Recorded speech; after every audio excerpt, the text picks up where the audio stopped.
How did you get interested in playing music and being in a band? Probably from around the time I was a teenager. You know, I got into music after I got out of a lot of the stuff that I was into when I was a kid. I started listening to records and stuff, and you know, basically with just kind of the lifestyle that I was growing up with, it just seemed like the heavier, faster, speed metal type stuff seemed to be what moved me the most. Oh yeah. So as I was learning how to play an instrument, you know, the fast picking type stuff and the harsh vocals and all of that seemed to be the more inspiring thing. And especially as I got into my late teens and started to get better at it, you know, the drive to actually want to start a band of my own and get out and do something, you know, pretty much took me over. And from about the time I was like 18 or 19, getting out of high school, I spent about the next 5 or 6 years actually trying to get together a lineup, which eventually became my former band, Angel Corpse. You know, so it was a long time going, and it was a pretty hard road and a lot of travel, a lot of different cities I had to live in before I wound up in Kansas City, Missouri at that time in about 1995, where that old band had started up, and we lasted a little while. Oh yeah. I just my uncle put me in there, put me straight into a band after getting me a guitar for my birthday, and pretty much went from there. Got into the metal scene after that because they weren't too metal, but progressed from there and met some metal dudes and ended up finally meeting Gene, and here we are. Oh yeah. Right on. Same here basically. I started playing a keyboard actually. Started kind of what got me into the whole music thing, you know. And then I eventually, when I was probably around 14, 15, I got a bass, the present, and then just been learning how to just pick up on stuff by ear, basically, you know what I mean. Definitely love the finger work. I don't know, something about the depth in bass, you know, that kind of you know what I mean, puts it more in that rhythm section instead of just, I don't know. Get some more rhythm guy, let's just do it. And then, yeah, exactly. And then basically just got into the heavier type of stuff, you know. I just kind of something about the aggression, the way the music was written, it's just, that kind of lured me in, you know. So, Oh yeah. here we are. How'd you get turned on to underground music? Tape trading. Yes. Me? Seriously, it was. Same here actually, yeah. Yeah. My brother got me Sure, turned on definitely, to yeah. it. Oh yeah. Because back in the late 80s, even into the early 90s, it was pre-internet. We didn't even have email yet. Mm-hmm. So, you know, even when I was still in high school, back in the late 80s, some friends of mine I knew we had I guess at that time everybody was called pen pals. Oh yeah. I have a pen pal. So it's all letter mail. So I mean, That's conversations would take sometimes weeks or even months, depending on what part of the world you'd be getting a letter from. So you'd get tape trading lists from people, and you'd just be like, okay, I've got this, you've got that. Which, you know, you just break out your jam box and make sets of what you had, and then you Yes. get whatever, and you just find bands from that, and a lot of things that I would buy would be a lot of the compilation speed metal demo speed metal albums that were coming out, like a lot of not. No. like a lot of the old a lot of people that might be around late 30s or in their 40s would probably remember something like the new Renaissance record label Yeah. that put out a lot of the speed metal hell compilations, or the Satan's Revenge Part 2. Mm-hmm. That one was a big one. Anybody that knows the Satan's Revenge 2 compilation knows exactly what was on that and the significance of it for demo underground stuff. Oh Because yeah. at that time there were some relatively unknown bands on that one, like Morbid Angel, Necrovore, Ripping Corpse, all which now flash forward 25, 30 years later almost. I mean, these are pretty much household names to anybody that's in this kind of music. And here I am 16, 17 or something, and I'm hearing these bands and I'm like, yeah, I've heard the European bands like Napalm Death with the blast beats, and yeah, I need to have that kind of drumming. You know, then I hear these compilations, and I'm like, oh, there's always a band going faster, more aggressive, more insane. You know, and it's like, wow, now you got something here in the States like Repulsion, or you have Morbid Angel, where they're, you know, really going the ba ba ba ba ba ba blast kind of crazy sound, just something that was going a little bit further than where you had Slayer and Sodom just pushing the envelope. Here you had something that was just taking it even further. I mean, some people try to say that like grunge and all of that was killing the metal music. It was basically changing of the guard. That stuff basically was maybe the death knell of the old guard of the speed metal school, but it also opened up the gate for people that had a creative malcontent to do something that would be just the next more radical thing. And I was really influenced by that, because I mean, I've been learning the whole speed metal thing and all of that, but I was always looking for something more, what was going to be the thing for tomorrow. Yeah. Right. You know, and when I hit for the I guess like the more moving into the 90s type death metal, it was mostly the drums Right. that got me the most. I mean, I was already familiar with the speed picking and the growling vocals and all of that. I mean, that was already, you know, in my veins. Yeah. But then when I started hearing these drummers doing like more intense stuff, I'm like, I have to have that. Yeah. You know, so I mean, that was my next quest, and that's what took me a while from the time I was out of high school until damn near in my mid-20s to actually have a functioning band that could have members that could do what I wanted to do. Right. You know, and a lot of it had to do with the drums. Yeah. What is the coolest thing about being in a band? Shit, for me, it's fucking crowd. Seeing the fucking crowd fucking do their thing while you're fucking doing your thing. If nobody's fucking doing anything, you're kind of like, alright, it's almost like a practice. And But- to express yourself, you know, plays a big role on it too. Yeah. Like, A couple of free bourbons and cokes from the bar. Oh yeah, that's right. I forgot that. Or more. What is the worst thing about playing in a band? I have plenty of those. I mean, equipment. I mean, I don't know, shit. Fucking shit breaking. Mostly technical stuff. yeah, basically. Shit going wrong on stage or something. Technical stuff, equipment stuff, especially live. Yeah. Especially if you're traveling and it's live, because something as simple as a battery wearing out. A battery that you'd have in your fucking effects pedal. That's why I like the If trick. you're on stage and that happens, I mean, it's different than being in the rehearsal room. You just stop and you put another one in. But if you're on stage and suddenly your power goes out because your battery is dead, Yeah. you're fucked. That's why I like And you just have to like come up with some To wing it. wild Yeah. way at that moment because the show has to go on. You know, I mean, that's one thing. But then there's other technical things or Yeah. whatnot, such as coordinating shows, Yeah. getting all the ducks in a row with, you know, how are you going to cover the gas money? What money do you have to spend on making your merchandise? You got to make sure that you're going to have a home to come back to if you go out. Yeah. Oh yeah. Because sometimes if you're going to go out on the road, you're going to be out there 3 weeks, 4 weeks, 9 weeks. You have to make sure you have your bills paid. Yeah. Oh, That yeah. the fucking place doesn't burn down Yeah. and other shit. So yeah, there's a lot of things you have to stay abreast of beyond just keeping your strings clean. All right. But I'm breaking them up in sections because when I upload them, it takes so long just I to, gotcha. you know. Cool. You need to give your arm a break for a second? No, I got it. Oh, okay. Just had to hit pause It's and on. start it again. What is the most memorable show you've ever played? For me, Mayhem Fest, playing with like, you know, Lamb of God, and next year playing with like Megadeth and, you know, a lot of bands. I played with personally for me, and Yeah. playing in New York with these guys. that Yeah, was for me pretty too, fun. Martyrdom Fest was one of the Yeah, biggest on yeah. my list. Yeah. So, I mean, this guy, he probably got some stories for you. Yeah, it's hard to Poland, really. Europe. It's hard to really isolate any one particular show, but I mean there were some standout moments.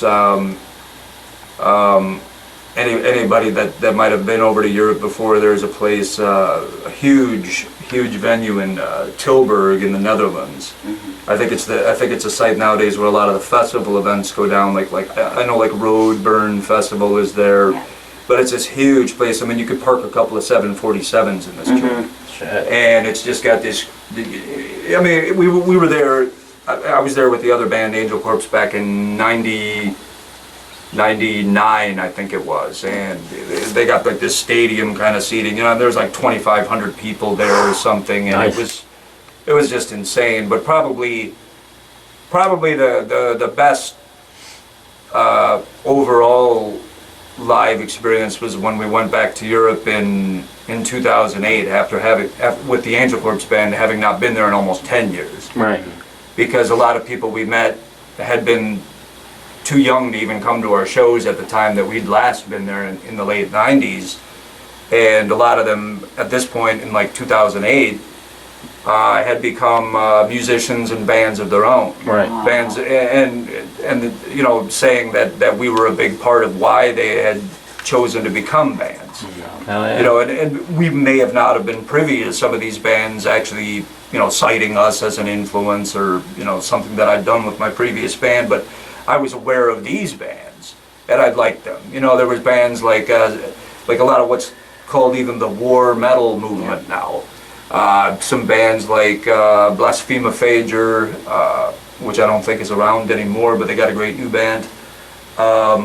You know, Proclamation was another one. I mean, these are like some of the really harsh underground extreme stuff, but I liked it. You know, because it reminded me of some of the old Wild Rags albums and stuff that I got, the really noisy, harsh shit. Yeah. You know, so it was great to have a resurgence of that, and it was really flattering to go out and do some of these shows and meet up with these people and you know, have them say that something that I had done had prompted them to, you know, pick up and do something themselves and maybe even take it a further step than I'd gone. You know, because that's what it's all about, is just, you know, what's coming tomorrow, you know, and who can do something more with it. What are your goals when you're in a band? Getting it done, Yeah. get the fucking songs Exactly. wrote, get them recorded. It's not really money The show's driven for going me. on, I mean, exactly. yeah, I mean, can't be Get the with full doing this kind of experience out of music. it, you know, while you're at it, or else just don't do it. You know. Do you make money or lose money playing in a band? Depends on if you're talking about touring or just playing locally. So yeah, well, it compensates sometimes it doesn't. When you're at home, you basically make fuck all. But when you go out and do shows, you know, it can be negligible, but it can also actually be, you know, very rewarding. You know, If you do it especially if you haven't played in a particular place in a while, or you've never played there before, and if you have a following in those areas, like if you play a show every month in your local town, you're probably not going to sell very many t-shirts because everybody's already got them. Yeah. But if you play in a city that you've not played, get out of your own zip code, go out and, you know, make your mark somewhere else. Yeah, you might have 3 or 4 boxes full of merchandise and you might, you know, make $1,000 or more. Right. You know, and I mean, it can happen. You know, but the only way it can happen is you got to get out of you can't just play at home. Yeah. You have to go elsewhere. I mean, that's how it grows. Outside of playing in a band, how do you make a living? I'm an air conditioning tech, but Yeah, I work construction myself. I said a butt. Edit that. No. Just kidding. But this guy's also in the industry. No, I'm an air conditioning / like apartment maintenance tech. I'm a sales representative. Nice. Good. Can't name the company. Oh, no, no, Probably it's Fucking get team fired. over. Have to. Can I help you? No. Just showing that we all have to work jobs. What is Answer your questions successfully. what is the biggest crowd you've ever played for? Again, for me, It doesn't have to be in this band. It's like Yeah, for me, Yeah, it would be Mayhem with Catalysis. I mean, we played in front of a few thousand. I gotta say New York again. Well, I mean, it goes over years' time, but I mean, I know that there's shows that I've done where there was attendances of about 3,000. Yeah. Nice. You know, that doesn't mean that they were just there for us. Right. But I mean, there was, yeah. you know, there was the massive, mostly it was like some of the, either like more small scale touring festival events where it'd be like 7 or 8 bands. So those type of events would usually have a few thousand people or more at them. But, Yeah, ones I'm talking about, they weren't Yeah. there for us. They'd be just catch you, you know, they'd be like, oh yeah, all right, oh, these guys are pretty good, you know. I mean, we did an outdoor festival with my old band Angel Corpse in 2008. I think it was Bitterfeld, Germany. It was an outdoor festival.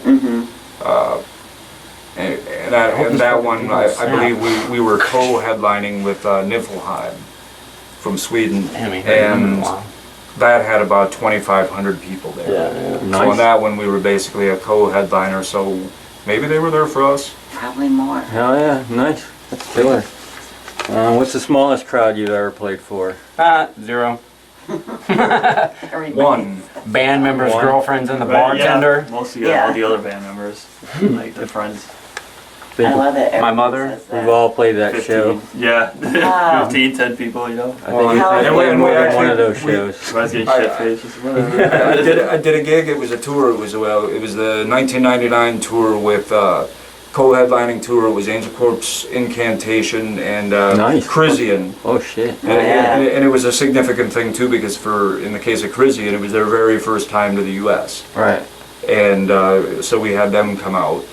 But there was a show where we played in some fucking tumbleweed town in Arizona or Yeah. New Mexico or somewhere. And, I don't know what happened, but it was either the Phoenix. promoter didn't do something right or he put the wrong date on his fucking flyer. Who knows? Maybe they just thought we sucked. But there was one person. Oh shit. And that was not even like somebody who really wanted to be at the show. There was just some drunk coming down the street and they let him in because they figured they could sell him another beer. or something. Yeah, yeah. I But we love actually it. played the show. I mean, all 3 bands. We still. I mean, Yeah. Keeps we you did it. You humble. have to. Yeah. It's awesome. So I mean, I've seen both ends of it. Nice. It's just Yeah. another practice night. Hell yeah. You're gonna play those shows. It's inevitable if you're in a band. You guys have been on tour, so where'd you go and how'd that go? With Perdition Temple, we've done a handful of shows. We haven't done any kind of like a full-on tour yet, so mostly what we've been doing and are aiming to do, mostly due to like work constrictions, life situation, etc. It's probably like a little extended weekend type things. Yeah. Like 3 or 4 shows here, like maybe get something on the upper East Coast, maybe something down here and up into Georgia, Texas, make a stop in Chicago, get something 3 or 4 dates out on the West Coast, see what we can cook up for Europe that might be similar to that, maybe tie it into a festival or some sort of a little tour or something like that. But so far we've played in New York City back in 2012? Yes. Yeah, 2012 at the first Martyrdom Fest, along with some good friends there too. There was Dead Congregation, Cruciamentum was over from England alongside with Grave Miasma, Nice. and some other friends there too, like Father Befouled and Coffination, Justin Stubbs. A lot of really good people. That was a really good time. Did you guys fly out to that show or Yeah, did you get a we van? flew up to that, and then we've had a few down here. We've done a smattering of shows here locally. We've done Miami twice. We did Chicago last year. Texas also. Did you have a van for that or how'd you go? All of do those the show? were we'd fly into every one. Oh, okay, right Or on. at least all of those events were. So fly-ins. do you take your own equipment or do you like backline when you? That's backline. Nice. I mean, we'll come with our guitars and Pedals and snares. make sure we don't leave our ass at home and all that. But I mean, as far as like the heavy gear, that's always going to be some sort of backline. I say Nice. snares like everybody's carrying a snare. I'm just wondering. I've never done it. But that's a good thing to know for bands that travel that won't be traveling with their own gear if they don't drive to the regions. Right. Is to always talk to the organizers in advance to know what kind of gear is going to be there, or at least an idea of what kind of gear is going to be there before you get there. Right. Like whether or not it's going to be a Marshall amp or a Mesa Boogie amp or a crate or whatever. Right. Yeah. So that way you don't get surprised when you get there and you find out that you're, playing through some tiny PV combo amp. Oh yeah. That way, it just takes some of the stress out of it. Yeah. Was it Browning? We were at his house and he was telling us how he had played his festival and he walked out and there's 5 different drum sets he could have played on. Yeah. Yeah, nice. If you had to give a new band advice on what you've learned playing in bands, what would you say to them? Don't sweat the small stuff. Yeah. Something's pissing you off with band members or something, just squash it. If you got something good Yeah, going on, yeah. there's no reason to fuck it up for something stupid. Yeah, I definitely don't need any drama. Yeah. Do your thing, Yeah, Swallow your tears. absolutely. Do exactly whatever you want to do. I've seen bands that emerge out of areas that are scene heavy, where there's a lot of bands and a lot of activity, and they struggle to come up with any kind of compelling material. Right. And they just seem to just drift nowhere. They never get out of their own zip code. They never travel. And nobody really pays any attention to them. And I've seen some of the strongest material come out of regions where there's almost no scene at all. Yeah. Where there's no live shows, no bands, no tours come through there. Like my home state was the state of Minnesota. There was a marginal scene up there in the late 90s, or even in the early 90s, but not so much. Most of the tours bypassed the area. And then even when I ended up in Kansas City, Missouri in the mid-90s, that city there, we were the only people. There wasn't like a group of friends that would come over and hang out. We were pretty much it. And the bass player at that time's Groundbreakers. previous band, they were it. And then that went away and then we started.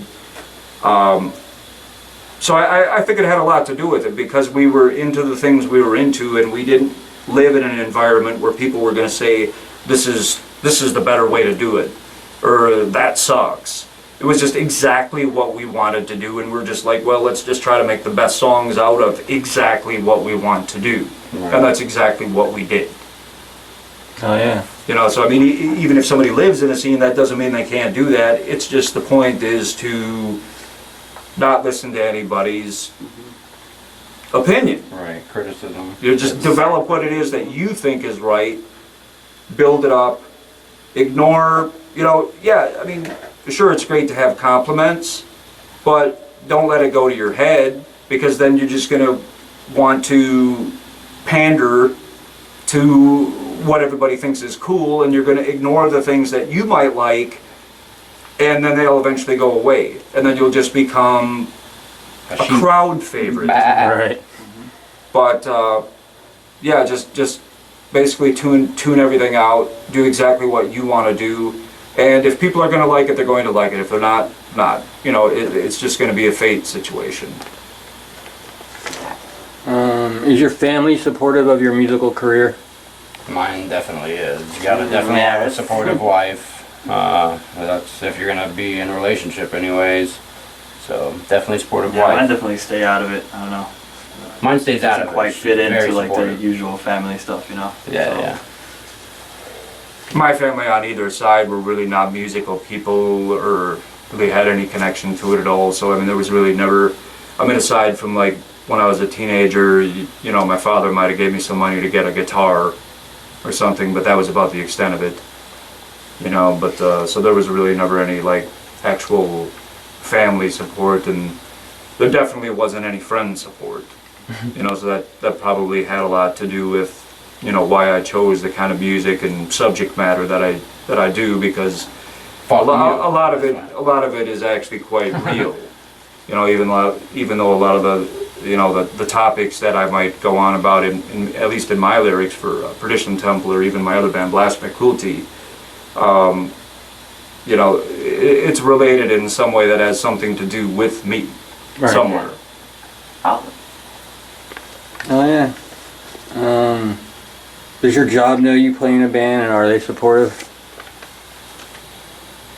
they're aware of it. They just don't. like they don't mind it. I don't As long think as they don't- would, you know. As long as it don't cause problems, Exactly. it's all good. As long as you show up and do your thing, they won't bitch about it. At my job, they're aware of it, but I don't make any to do about it. Exactly. Yeah. So it's just peripheral. It works. How is your local scene? Do you feel bands support each other, or do you feel that there's a competitive nature? I told you before, I played in, a couple different genres, metal and all that stuff like that, and to me, in my opinion, the metal guys are more kind of, they get at each other's throat, because maybe because of the younger crowd and they're just learning, but, going on through the, death metal scene and then now in the black metal stuff, they're a lot more supportive in those Nice. areas, in Oh, my yeah. opinion. Yeah. I think there's always a competitive nature, you know what I mean? But I think locally based, the support is there. Yeah. And it just, Yeah, I think it's a lot better. yeah. Yeah. Around this region, I think there's a little bit too much back patting. I mean, everybody's brother, and nobody really wants to. Support the other Yeah, band. there's select I'm few that guilty of support it as each well. other. Well, that's. It seems there's an act to support each other. Yeah. There's an act that everybody's like, hey man, your band is cool and all this, when they really may not think so. Yeah. Right. So everybody's wanting to say, it's like, yeah man, you're a great band and this and that. And I think a lot, are afraid to deliver any kind of real constructive criticism to one another at all. Yeah. As to whether or not it's like, hey, maybe you should do this to get a gig or something. Maybe you should talk to these people, or maybe do something, mix it up a little bit. Everything's just like, oh, hey man, it was great gig. Right. But then Yeah. nobody cares. Right. And then everybody And the just internet goes swallows on it. and then they leave, and that's that. And then a week later, it just happens again. Just Every night. It's ritual.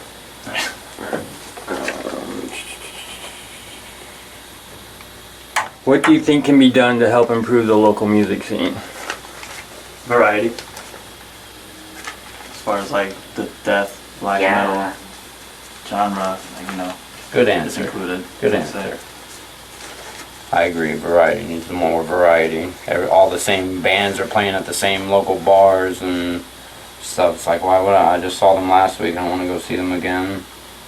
Or at least put some, other acts with them. But I think a benefit would come from the reverse, as I said, for bands to try to get out of their own city and play elsewhere. exactly. It'll familiarize their band with other bands or people that are organizers, promoters, etc.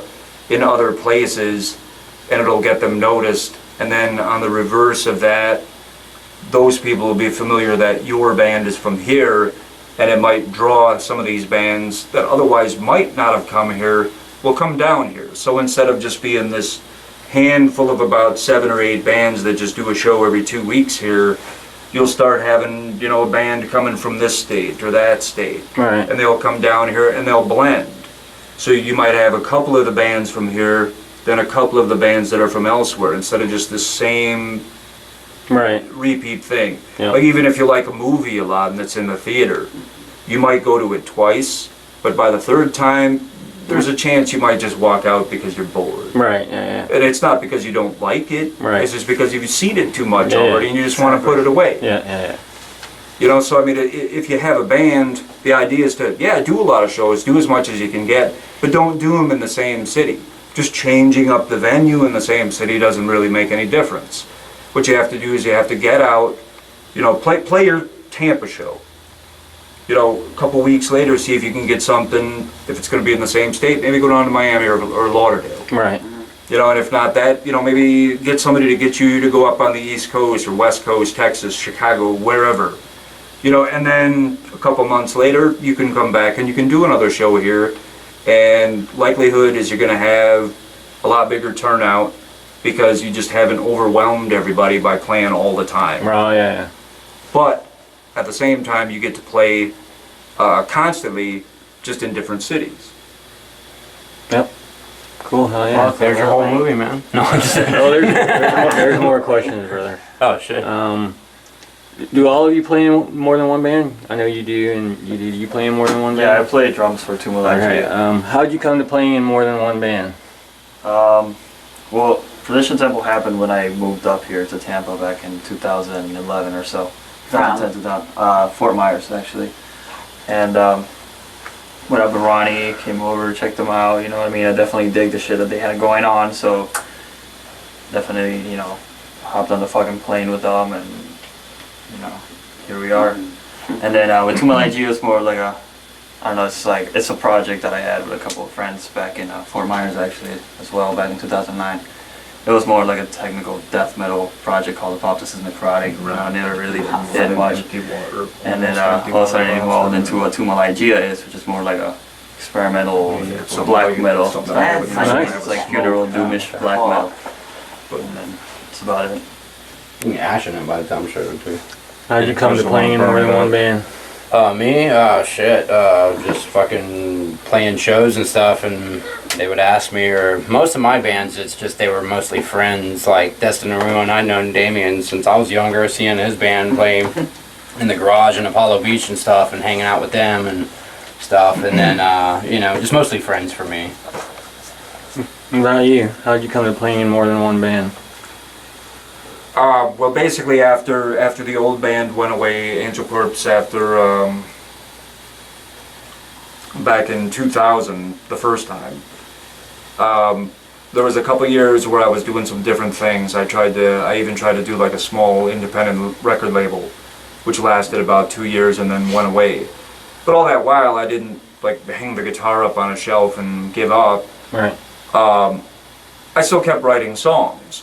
But it kind of gave me an opportunity to be able to experiment with a little bit of some different stuff, to be like, well, if I was going to do something out of the gate, brand new, you know, I don't just have to do like what I would have done as a next record with the previous band.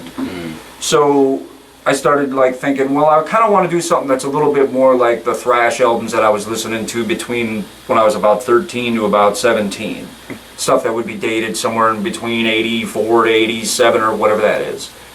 You know, so I'm like, okay, I'm going to use that kind of thinking and that kind of thing, because, you know, that kind of like, by the time I got around in my mid-20s to do the Angel Corpse band, I'd already started to morph into the kind of mixed bag of sounds that band had, but a lot of the things that were more straight, just speed metal oriented, influenced by a lot of the old new wave of British heavy metal type of mentality with the construction of songs and all of that. I wanted to get back to a little bit of that. That's where the seed of what became Blasphemic Cruelty was about. And then as the other members came into that, it evolved into what eventually became the record that was done. Actually, just today I was just finishing that. I just recorded my solos and my backup vocals. So that's current events. Nice. So that's done. Mixes in 2 weeks. Oh yeah. But for Perdition Temple, that was a direct extension of the material that I'd done with Angel Corpse. Essentially, in 2009, when Angel Corpse ended the second time, the material I'd had prepared at that point that was going to be the 5th Angel Corpse album, the members split. So it was basically just me and the drummer that was involved. We were the only guys left. So being that it was going to be a different vocalist, obviously not the previous vocalist, I wasn't going to continue under the name Angel Corpse. Right. But in the back of my head, around the time that I was developing the Blasphemic Cruelty project, you know, there were other band names that I had in the back of my mind. Right. You know, that if I was ever going to do something. So almost automatically, when I knew that Angel Corpse was gone and permanently gone, that the new material was going to come under the name of Perdition Temple. Nice. You know, and shortly after that, basically there was really no time lost. I mean, we went into production for the record at the same period of time that what would have maybe have been the next Angel Corpse record had the lineup held together, and that became the first Perdition Temple album. I mean, there was a little bit of straining in there because I basically had to like come up with lyrics out of nowhere. Because if anyone that Yeah. knows my previous band knows that I never actually wrote any of the lyrics. I might have came up with album titles, song titles, topics, but I never wrote any of the lyrics. So Right. I had to basically give myself a crash course in that whole process and constructing that in with the music and the whole thing. It's not just babble that goes over fast riffs. Right. You know, so I mean, a lot of it, the idea was, I mean, there was a lot of busy work involved, but I pulled it off. Nice. Oh yeah. Awesome. Ever had to play more than one show a night? I have. I've pulled double duty before, and that's a bitch playing this kind of music. So Was it in the same venue or different venues? mine was in a different venue. One was in Gasoline Alley, and then I had to haul ass Yeah, to play at yeah. Brass Mug. Yeah. Well, I think there was a couple that we'd done. There was like this was a single night show where both of the bands had to play. Oh yeah, Gene did pull double duty. Yeah, Yeah, that was yeah. the Texas show, and then there was this Tampa show. That what was it, July of 2012. Same night? Yeah, Yeah. his band's Blasphemic and Wow. Perdition. Yeah, but I mean, what we did here is we split it up a little bit. Like we had Void Right. Meditation Cult. They started, which actually Chris was double duty on that. Yeah. Because he's Black Witchery as well. right? Yeah. Nice. So you had Void Meditation Cult, then the Blasphemic Cult, then we had Black Witchery, which was up after that. So yeah, on that whole show, there was a lot of people doing double And duty. if Chris which you would have been see our a lot of vocalist that. at the time, he would have pulled triple duty. Oh yeah. Oh yeah. Because he is now our Right. vocalist. So you can kind of see how the dots connect with all this. Yeah. Does being in more than one band ever cause tension between your other bands? Yeah. I love it. Maybe booking show-wise, if you don't fucking, collaborate on that, then yeah, that could cause a problem. But I mean, as far as anybody giving a shit, if they do, then fucking wah. Right. There's always some kind of push and pull. Yeah. I mean, even if it's not intentional, there's always going to be one band, even if it's not you, there might be somebody that's in one of your bands that wants to have things go a certain way, and at the same time you want to have something go your way with the other band, with the best intentions for both, Yeah. but people are not always going to agree. Yeah. So there's always that, just under the surface, there's always that chance for there's going to be some Turmoil. wires that are going to cross somewhere. Yeah. So there's been a bit of experience with that. You know, you but, play yeah, like yeah. 10 bands yourself, don't you? I've played in 3 at one time. Yeah. but you learn as you go. You learn what steps you have to take to prevent those things from reoccurring or occurring at all as best as possible. Who has kids besides Ronnie? You have kids? Not me. All right. You unfertile bastard. Having kids, I already kind of know, but does your kids know that Daddy plays in a band? Oh and yeah, all that? of course. Yep. They love it. They're excited when stuff goes on for us. So we get new shirts or CDs or whatever. They're all about it. They're wearing them to school. You're awesome. Giving them or selling them to their friends even. So they're all about it. Nice. Yeah. How did Perdition Temple come about? Well, like I was saying, it came about originally because the dissolution of the old band Angel Corpse, and then I was fired up and ready to go and do the next record, so I had all the material.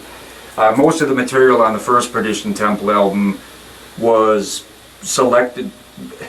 I guess to go back in time a little bit here, between about 2003 up until about 2007, there was about 15, 16 songs that I'd had written, Nice. or more, almost 20 songs. And when it came time that Angel Corpse reformed, I was able to more or less pick and choose out of that library of songs. I'm like, well, okay, these are going to be for this album. And then there was still the other songs and other ones that I was developing that were going to be the next album. Well, that were the songs that ended up on the debut Perdition Temple album, the Edict of the Antichrist Elect. And then there was even material from that time also that is now on the new album, been reworked a little bit. So, there's bits and pieces that are even on the current Perdition Temple album that's coming out in January and through Sony Red in March. Nice. That's almost stuff that I was developing even 10 years ago. That's awesome. Oh, yeah. You know, so it's like, I guess old habits die really hard. Good thing. All right, cool.